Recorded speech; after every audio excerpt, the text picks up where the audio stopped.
ایسے مولانا الیاس صاحب رحمۃ اللہ علیہ کے بعد، سنو میری بات دھیان سے، مولانا یوسف صاحب رحمۃ اللہ علیہ جب امیر بنے تو مولانا انعام صاحب، یہ پوری دنیا سنیں گی بات، اور مولانا احتشام الحسن صاحب کندلوی دونوں چھوڑ کے چلے گئے. لیکن مولانا یوسف صاحب رحمۃ اللہ علیہ نے سمجھا بجھا کر 1.5 سال کے اندر ان دونوں کو واپس لے کر آ گئے. میں نے پہلے ہی کہا انہوں نے اختلاف کیا تھا اس لیے واپسی آسان تھی، مخالف لوگوں کی واپسی مشکل ہوتی. پھر زمانہ چلا مولانا یوسف صاحب کا، لیکن دشمنیاں پیدا ہو گئی مولانا یوسف صاحب سے. آ تو گئے لیکن دل میں بیچ پڑ گیا.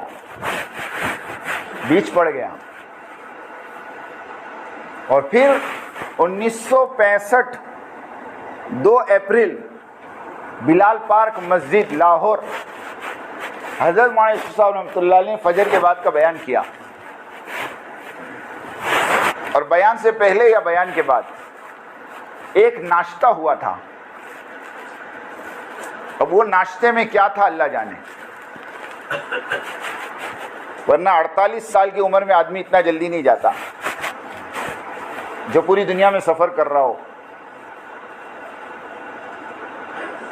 شکوک شبہات ہیں، کیونکہ جیسے مولانا یوسف صاحب کا انتقال ہوا فوراً پڑوس والوں نے دفن کی تیاری کر لی، قبر کھود دی کہ ان کو یہیں دفن کر دو. یہ باہر بات نہیں جانی چاہیے. وہ تو اللہ جزائے خیر دے مولانا زکریا صاحب کو، انہوں نے ضد کر کے مولانا یوسف صاحب رحمۃ اللہ علیہ کی لاش کو انڈیا بلوایا کہ نہیں یہ تو نظام الدین دفن ہوں گے، ورنہ کیا چکر تھا وہ اللہ جانے. لیکن بیج وہیں پڑ گیا تھا. پھر مولانا یوسف صاحب رحمۃ اللہ علیہ کا جب انتقال ہوا تو مولانا زکریا صاحب رحمۃ اللہ علیہ نے مولانا انعام صاحب کو امیر بنا دیا.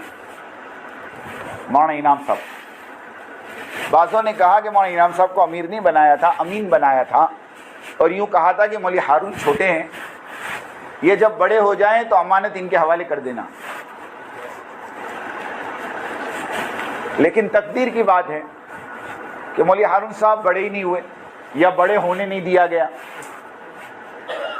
دونوں باتیں میں بہت باریکی بات کر رہا اور میرے پاس سب پروف ہے. کیونکہ جس دن مولوی ہارون صاحب کا انتقال ہوا مولانا یوسف صاحب کے لڑکے کا 1972 میں، تو اس وقت کا ایک واقعہ مفتی یوسف موطالعہ صاحب جن کا بھی انتقال ہوا انگلینڈ میں، ان کی آڈیو یوٹیوب پہ موجود ہے. انہوں نے کہا مولوی یوسف موطالعہ نے کہ میں 1972 میں مولانا زکریا صاحب کی خدمت میں تھا اور مولانا زکریا صاحب کے خطوط پڑھا کرتا تھا اور مولانا زکریا صاحب مجھ سے خطوط کے جوابات لکھوایا کرتے تھے. جب مولوی ہارون صاحب کا انتقال ہو گیا تو مولوی سعد صاحب کی والدہ نے، مولوی اظہار صاحب کی لڑکی نے مولانا زکریا صاحب کو خط لکھا. مولوی یوسف موطالعہ خود کہہ رہے ہیں وہ خط پڑھنے والا میں ہوں، میں نے اس خط کو پڑھا ہے اور اس خط میں لکھا تھا حضرت ایک بات آپ سے کہنی ہے، آپ تو بہت بڑے اللہ والے ہیں، آپ جانتے ہوں گے کہ میرے شوہر کو کس نے زہر دیا، آپ مجھے اس کا نام بتائیں تاکہ جب تک میں دنیا میں زندہ رہوں اس کو بدعا دیتی رہوں. یہ مولوی صاحب کی والدہ کا خط تھا. مولوی یوسف موطالعہ کہتے ہیں مولوی زکریا نے مجھے بلایا اور مجھ سے کہا اس کا جواب لکھو، اور جواب میں مولوی زکریا صاحب نے خط لکھا، میری بچی میں جانتا ہوں تیرے شوہر کو کس نے زہر دیا، لیکن میں اس کا نام نہیں بتاؤں گا، اور میں تجھ سے بھی کہوں گا اللہ سے دعا کر اللہ تیرے شوہر کی مغفرت کرے، جنت الفردوس میں جگہ عطا فرمائے، اور اس کا بہترین بدلہ تجھے تیری اولاد کی شکل میں دے. یہ مولوی زکریا صاحب کے خط تھے. لیکن جب مولانا انعام صاحب امیر بنے، بیچ میں بات رہ گئی، تب بھی اختلاف ہوا. اس وقت اختلاف کرنے والے کون تھے پتہ ہے؟ مولانا رحمت اللہ میرٹھی، جو مولوی یوسف صاحب رحمۃ اللہ علیہ جب سفر میں ہوتے تھے تو فجر کا بیان نظام الدین کا مولوی رحمت اللہ میرٹھی کرتے تھے. یہ آدمی وہ تھا جس کے بیانات پر لوگ دھاڑے مارتے تھے. اب ان کو یہ تھا کہ مولانا یوسف کے جگہ پر بیان تو میں ہی کرتا ہوں, ان کے بعد یہ کرسی تو میری ہے. نہیں سمجھے آپ؟ اب پہلے سے کرسی کا شوق ہو تو. ابھی رستے میں ہم قصہ سن رہے تھے, ایک آدمی کسی بزرگ کے پاس گیا, بیعت ہوا, ان کے ساتھ رہنے لگا, اور چند مہینوں کے بعد کہا حضرت کچھ تربیت نہیں ہو رہی. کیا کہا؟ حضرت کچھ تربیت نہیں ہو رہی, کچھ فائدہ نہیں ہو رہا آپ کے پاس رہنے کا. کہا کیوں؟ کیا نیت لے کر آئے تھے؟ کہا میں تو آپ کے پاس آپ جیسا بننے آیا تھا. تو کہا پہلے دن سے کرسی کا شوق ہے تو کیا ملے گا؟ پہلے دن سے پیر بننے کی تمنا ہے. نہیں سمجھے آپ؟ تو کیا ملے گا بھائی؟ پہلے مجاہدہ کرو کہ نہیں. سمیر صاحب نے مثال دی, مفتی سمیر صاحب نے مثال دی. ایک بچہ پہلے اسٹوڈنٹ ہوتا ہے نا, اس کے بعد ٹیچر بنتا ہے, اس کے بعد ایگزامینر بنتا ہے. ارے ایسا ہی ہوتا ہے. بولے یہاں تو پہلے دن سے ایگزامینر بن جاتے ہیں. امیر صاحب کو 10 نمبر, فلاں کو 5 نمبر, فلاں کو 2 نمبر. پہلے دن سے فیصلہ کرتا, اس میں کچھ لینے کا نہیں, اس میں کچھ لینے کا نہیں, اس میں کچھ لینے کا نہیں. حضرت مولانا صاحب فرماتے ہیں جو اپنے ساتھیوں کے بارے میں یوں کہوے کہ اس کا میرے یہاں کوئی مقام نہیں, قسم خدا کی اس کا خود اللہ کے یہاں کوئی مقام نہیں. جو یوں کہوے اپنے ساتھیوں کے بارے میں کہ اس کو میں نہیں مانتا, تو کہتے اس کو اللہ نہیں مانتا. سیدھی بات ہے. ہاں, تو پہلے دن سے جذبہ یہ تھا کہ مولانا یوسف کے بعد میں امیر بنوں, اور جب امارت نہیں ملی تو چھوڑ کے چلے گئے. مفتی مولانا عبداللہ جھانجی صاحب, مولانا سلیمان جھانجی صاحب کے لڑکے نے مجھے بتایا, حافظ صاحب میں نے اپنی آنکھوں سے دیکھا ہے نظام الدین کے سامنے سے گزرتے تھے, سیڑھیوں پہ تھوک کے جاتے تھے. یہ بھی چھوڑ کے گئے, اور ان کے ساتھ 40 آدمی نکلے.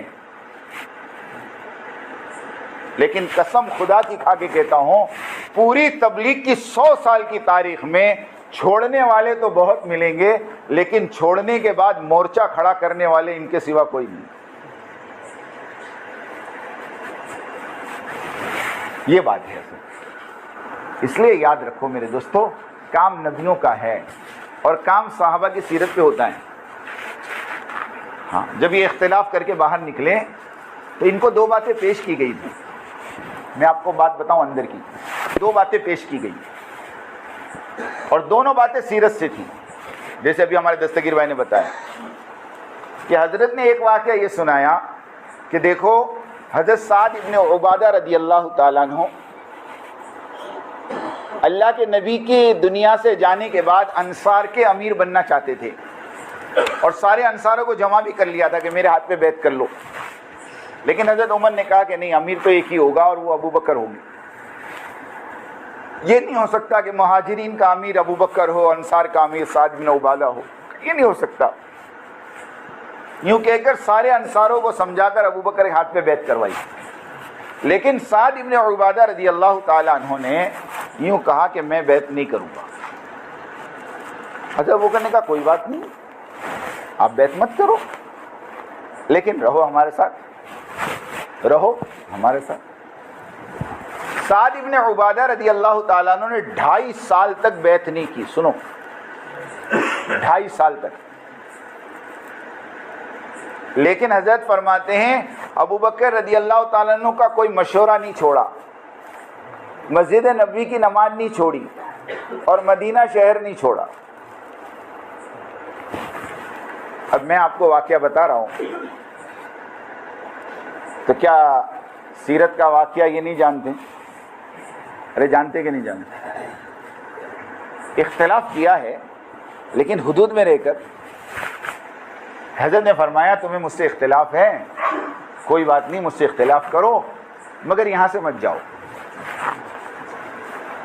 ایک آدمی سیدھے سادے لباس میں شرٹ پینٹ میں آیا میرے پاس, بیٹھ کے بات کرنے لگا. مجھے نہیں معلوم کہ یہ ایک مخصوص قوم کا ہے, وہ میں نہیں بتاتا, مجھے بالکل اندازہ نہیں تھا. اور میں نے اس کے سامنے ایک دم سے کہہ دیا, میں نے کہا اپنے والے تو بریلوی سے گئے گزرے نکلے. تو ایک دم مجھے دیکھنے لگا, کیا کہہ رہے ہو آپ؟ میں کہا ہاں, اپنے والے تو بریلوی سے بھی گئے گزرے نکلے. کہا کیا مطلب؟ میں نے کہا دیکھو نا, بریلوی والوں نے مکہ اور مدینے کے امام کو تو جھٹلایا مگر مکہ مدینہ جانا نہیں چھوڑا. سمجھ میں؟ ارے سمجھ میں آئی؟ اختلاف امام سے ہے, ہم نماز نہیں پڑھیں گے لیکن مکہ مدینہ جانا. تو جب مرکز نظام الدین کے امام سے اختلاف ہے تو مرکز کیوں چھوڑو؟ ایک صاحب کہہ رہے تھے ہم تو اکابرین ثلاثہ کے ماننے والے ہیں. میں نے کہا اکابرین ثلاثہ کی قبر پر فاتحہ پڑھنے سے بھی محروم ہیں کہ قبر بھی اندر ہے. قبر بھی کہاں ہے؟ ارے اکابرین ثلاثہ کی قبر کہاں ہے؟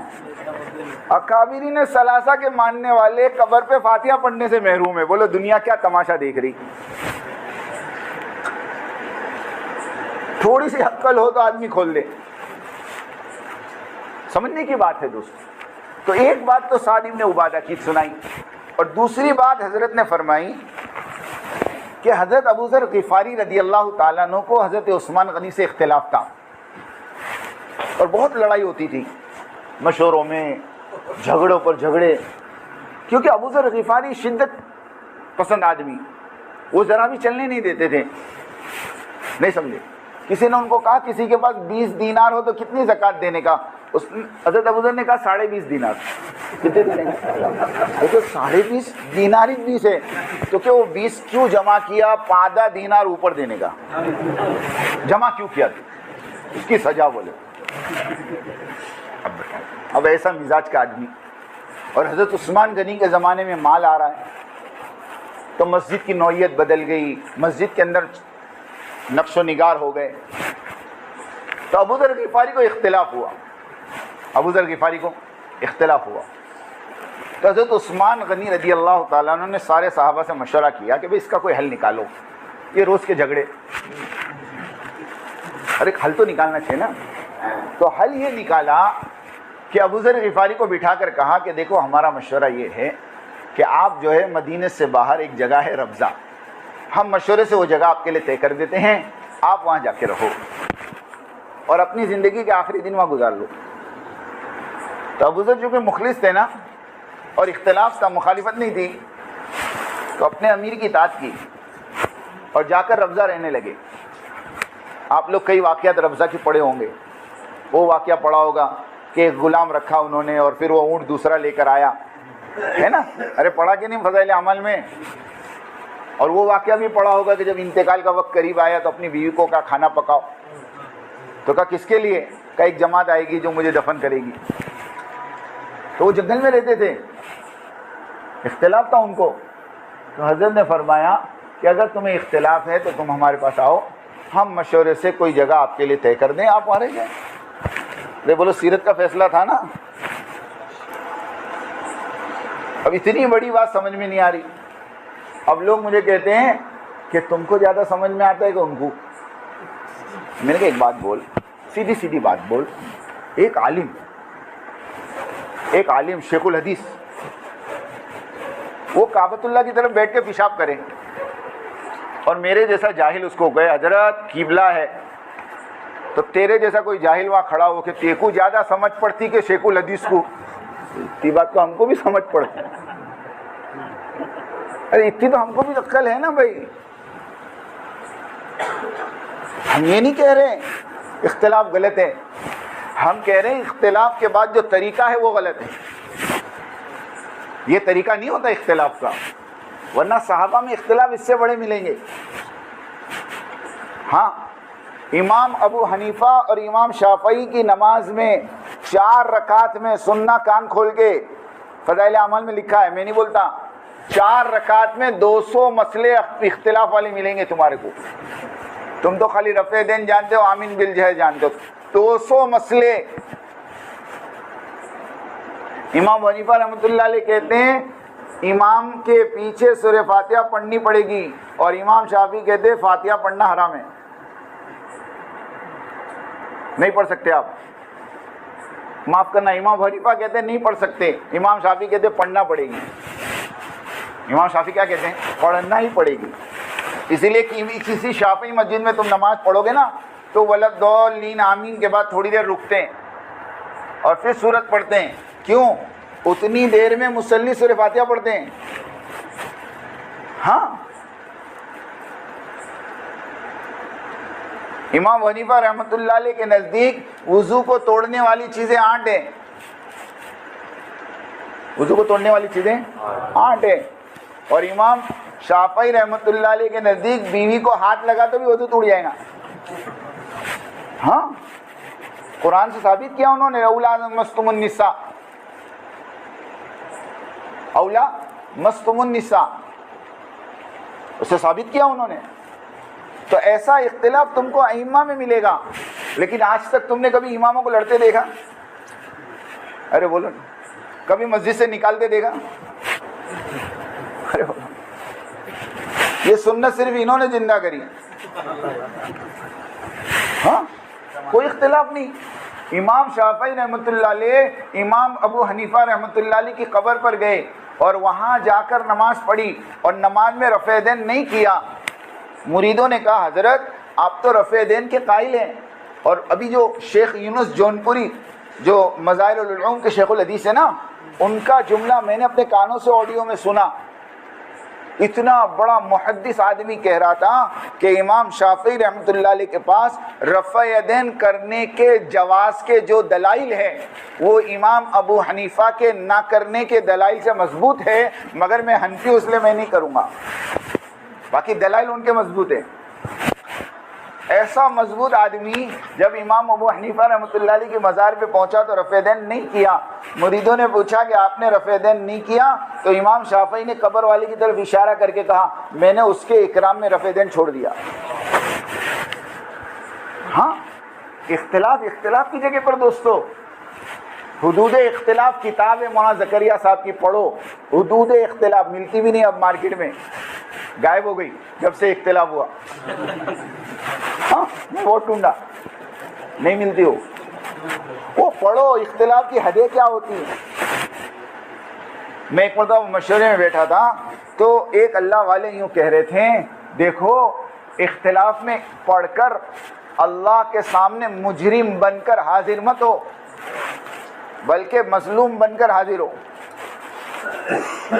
کئی زبان سے ایسے جملے مت نکالو کہ تم مجرم بن جاؤ۔ ہاں، اس لیے ہم کہتے ہیں اختلاف کرو لیکن حدود میں رہ کر کرو، کل کو واپس آنا پڑے تو دروازے کھلے رہے، اتنے آگے مت بڑھ جاؤ کہ ریورس بند ہو جاوے۔ سمجھ رہے میری بات؟ اتنے آگے چلے گئے کہ اب واپسی کے راستے نظر نہیں آ رہے۔ ہاں، واپسی کے راستے نظر نہیں آ رہے۔ ابھی میرے پاس ایک آڈیو آئی، کسی نے محمد لاٹ صاحب سے کہا آپ نظام الدین واپس چلے جاؤ، تو کہہ رہے واپس چلے جاؤ، واپس چلے جاؤ، سر پھڑوانے جاوے، جان کا خطرہ ہے ہمارا۔ تو حضرت مولانا سعد صاحب نے کہا کہ مولانا یوسف صاحب رحمۃ اللہ علیہ کو 1947 میں یوں ہی کہا تھا کہ جب دیش بٹا تھا، کہا آپ پاکستان چلے جاؤ، نظام الدین میں آپ کی جان کو خطرہ ہے۔ تو مولانا یوسف صاحب رحمۃ اللہ علیہ نے کہا تھا کہ جان سے زیادہ مرکز بچانا فرض ہے۔ کیا بچانا فرض ہے؟ اور اب کیا کہہ رہے لوگ؟ جان بچانا فرض ہے۔ تو پوچھو جان بچانا فرض ہے، مرکز بچانا فرض ہے؟ اس کے لیے میرے دوستوں میں یہ ساری باتیں اس لیے نہیں کر رہا، بلکہ میں تو آپ لوگوں کو صرف اطمینان دلانا چاہتا ہوں کہ اللہ کا روزانہ 2 رکعت پڑھ کر شکریہ ادا کریں کہ اللہ پاک نے ہمیں بہت صحیح جگہ پر اور بہت صحیح امیر کی عمارت میں کام کرنے کی اللہ نے توفیق۔ سچی کہتا ہوں، ایسا آدمی زندگی میں نے کبھی نہیں دیکھا، بلکہ دنیا نے نہیں دیکھا۔ ہمارے ممبئی کے ایک ذمہ دار کہہ رہے تھے میں 15 دن کینیڈا ساتھ میں رہا حضرت کے علاج کے لیے، 15 دن 24 گھنٹے میں نے حضرت کے دیکھے، حضرت صرف نماز کے ٹائم پہ نماز، ورنہ منتخب حیات الصحابہ، منتخب حیات الصحابہ، بس اس کے علاوہ کوئی عمل ہی نہیں ان کے پاس۔ نہ کسی کی غیبت سنتے ہیں، نہ کسی کی غیبت کرتے ہیں۔ سچی کہتا ہوں، نہ کسی کی غیبت کرو نہ کسی کی غیبت سنو۔ اس کے لیے اللہ کے واسطے دوستو اس کام کی قدر کرو، اپنے امیر کی قدر کرو، اپنے مرکز کی قدر کرو، جتنا کہا جا رہا اتنا کرو، جیسا کہا جا رہا ویسا کرو۔ یہ سیرت سے ملے گا آپ کو۔ حضرت حذیفہ کو کہا جاؤ کافروں کے اندر جاسوسی کر کے آؤ، وہ گئے اور دیکھا ابو سفیان تاپ رہا ہے، نکالا تیر اور بٹھایا، اچانک آواز آئی یا دل میں خیال آیا کہ اللہ کے نبی نے یوں کہا کہ حرکت مت کرنا، واپس رکھ دیا۔ لوگوں کو شک ہو گیا کہ ہمارے اندر کوئی جاسوس ہے، سب اپنا اپنا ہاتھ پکڑ لو۔ تو انہوں نے بازو والے کا ہاتھ پکڑ لیا، تو کون؟ ارے بولے میرے کو نہیں پہچان رہا، ان کو کوئی پوچھے اس سے پہلے دوسرے کو پوچھے۔ اور پھر واپس آئے تو راستے میں فرشتے ملے، کہا تمہارے سردار کو کہنا دشمنوں کا انتظام ہو گیا۔ علماء لکھتے ہیں کہ یہ کام کا اصول ہے، جتنا کہوے اتنا کرو، جیسا کہوے ہاں۔ حضرت مولانا انعام صاحب رحمۃ اللہ علیہ کے خادم تھے مولانا احمد لاٹ صاحب۔ ایک مرتبہ مولانا احمد لاٹ صاحب کو یوں کہا جاؤ اوپر دیکھ کر آؤ مولانا عمر صاحب کیا کر رہے ہیں۔ خود مولانا احمد لاٹ صاحب نے قصہ سنایا۔ تو مولانا احمد لاٹ صاحب اوپر گئے، دروازہ کھٹکھٹایا تو دروازہ کھلا تھا۔ مولانا عمر صاحب نے کہا اندر آ جاؤ۔ کون؟ مولانا کہتے میں دروازہ کھل کے اندر گیا تو میں نے دیکھا مولانا عمر صاحب قرآن پڑھ رہے ہیں۔ اب میں نے وہاں کھڑے کھڑے سوچا کہ حضرت نے دیکھنے بھیجا ہے، کچھ کام تو ہوگا کہ نہیں ہوگا۔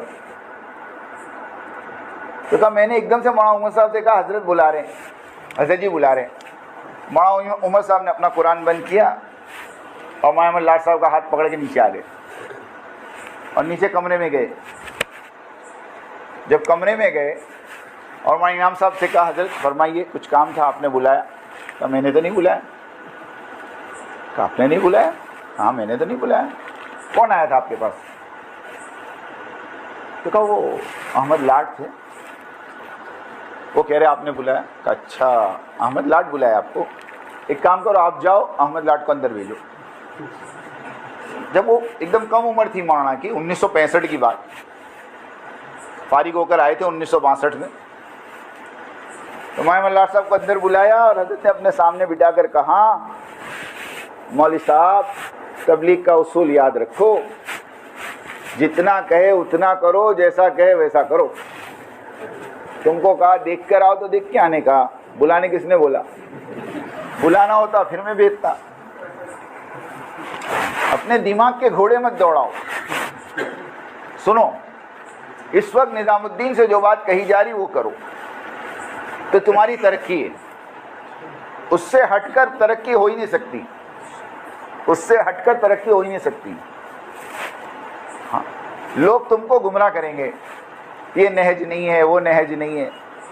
میاں جی محراب صاحب رحمۃ اللہ علیہ کا جملہ ان کو سناؤ جو تم کو کہوے نا نہج نہیں ہے، اس کو میاں جی محراب صاحب کا جملہ سناؤ۔ میاں جی محراب صاحب رحمۃ اللہ علیہ فرمایا کرتے تھے بنگلے والی مسجد کے ممبر سے جس زمانے میں جو بات کہی جائے وہ اس زمانے کا نہج ہوگا۔ بات ختم ہو گئی۔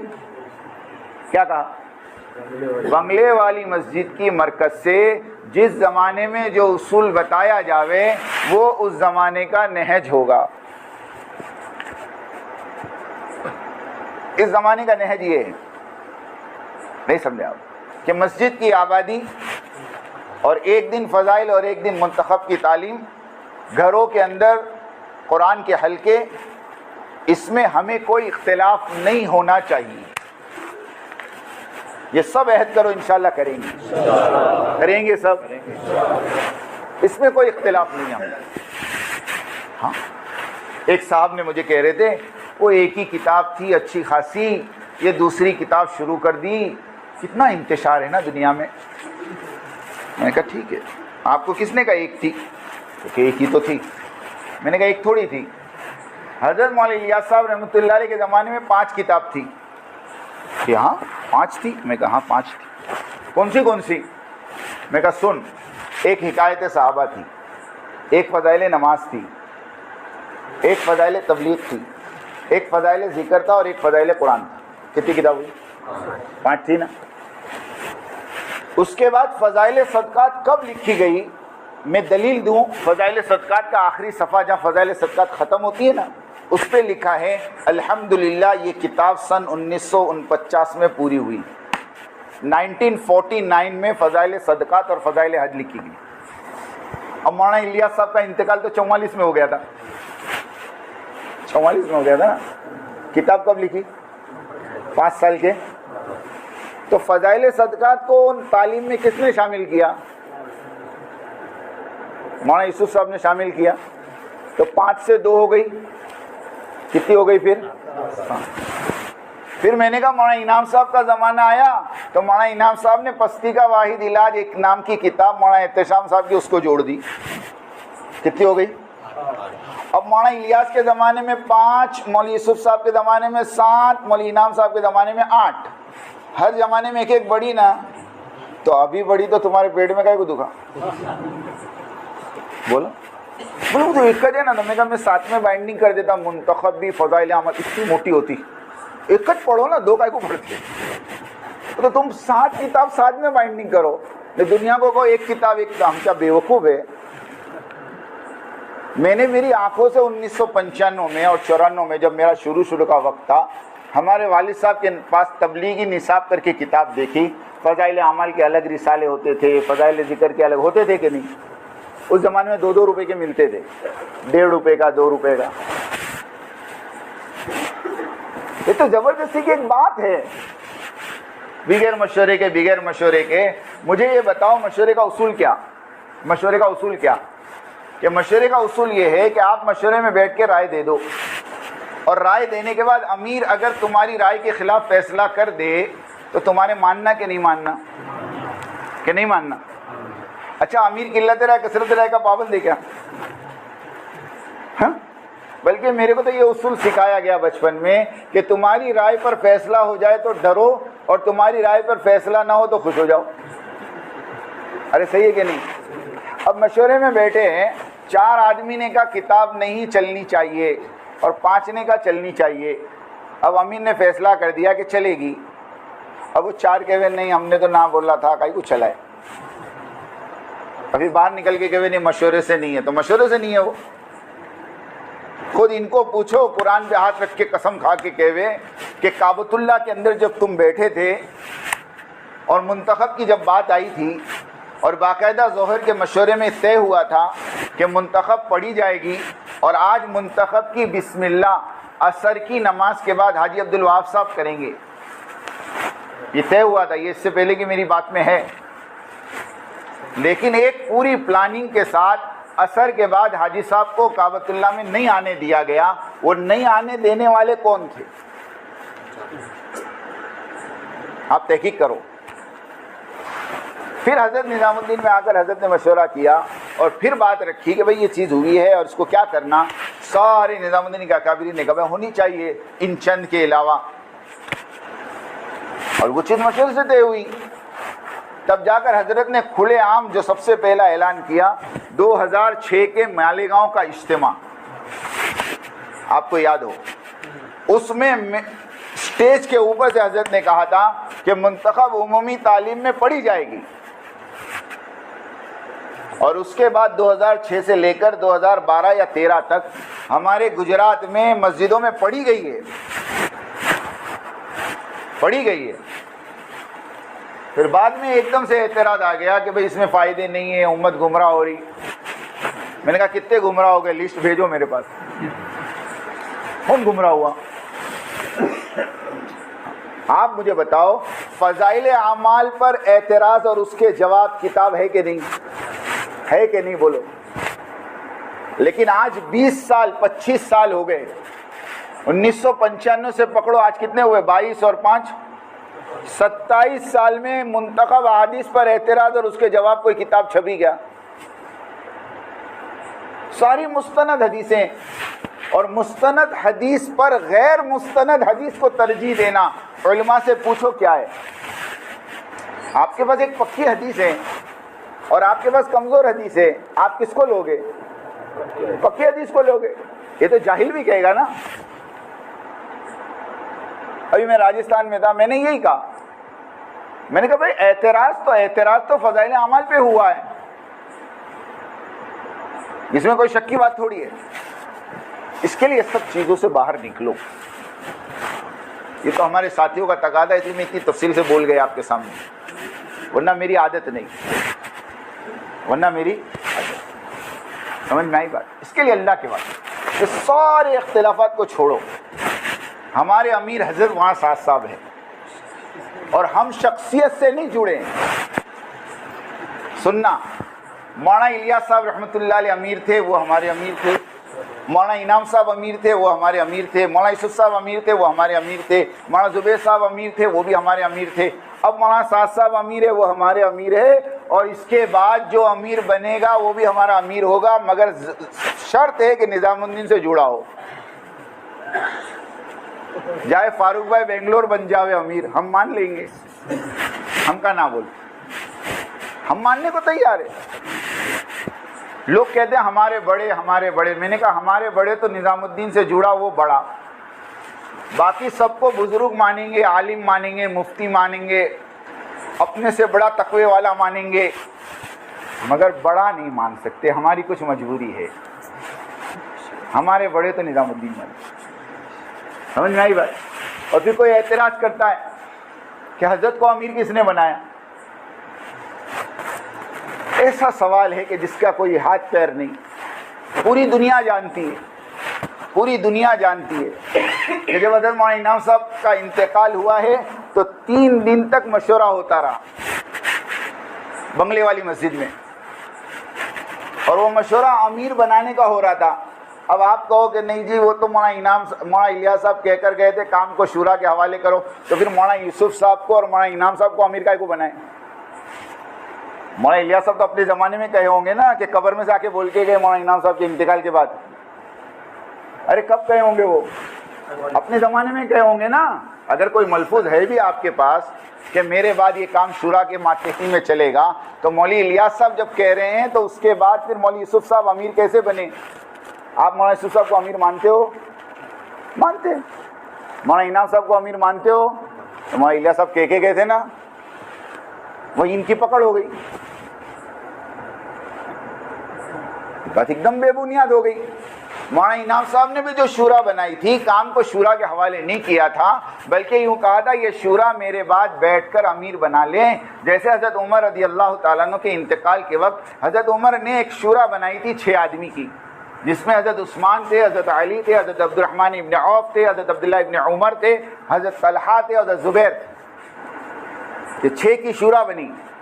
اور پھر کہا کہ اگر دونوں طرف 3-3 ہو جاویں تو جس طرف عبد الرحمن ابن عوف ہو اس طرف کا فیصلہ کر لینا. یہ حضرت عمر کہہ کر گئے تھے. تو وہ شورا نے بیٹھ کر حضرت عمر کے بعد حضرت عثمان کو امیر بنایا. ایسے حضرت مولانا انعام صاحب نے 10 آدمی کی شورا بنائی، اور وہ شورا مشورہ کرنے بیٹھی تھی امیر کا. اب آپ کو اس کی کیا دلیل ہے؟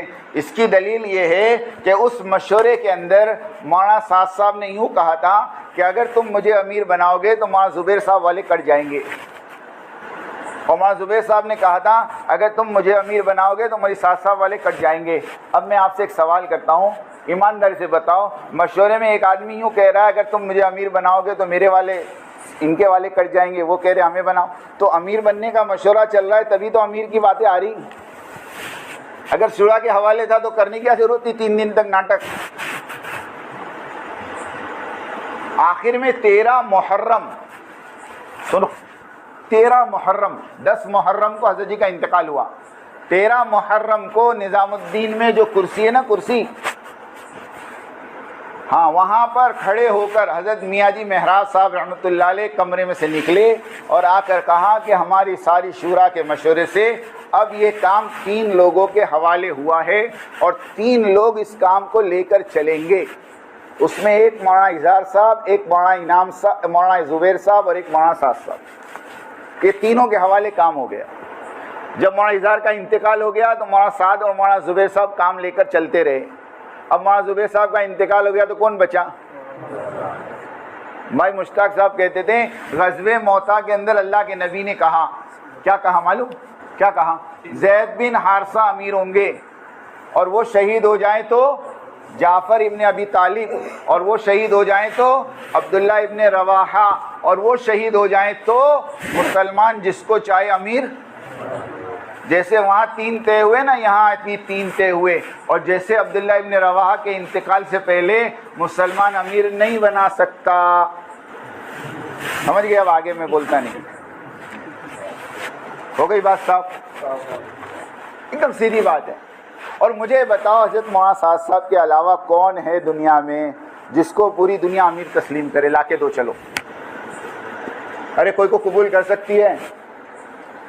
آپ سوچو نا، اس خاندان کے علاوہ کوئی خاندان بیٹھ سکتا ہے کہ نہیں؟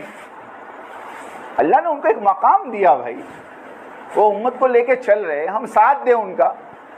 ورنہ میں بھی ایک سوال کر سکتا ہوں، حضرت علی کو کون امیر بنایا؟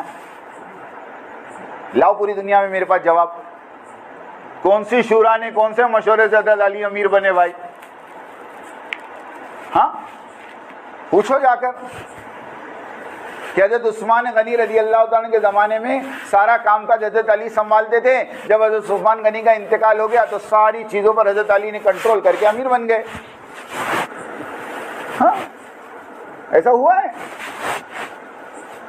سمجھ میں آئی بات؟ یہ سب چھوڑو. اب یہ طے کرو کہ انشاءاللہ ہمیں موت تک اطاعت کے ساتھ مرکز کی اور مرکز کے امیر کی اطاعت کے ساتھ کام کرنا ہے.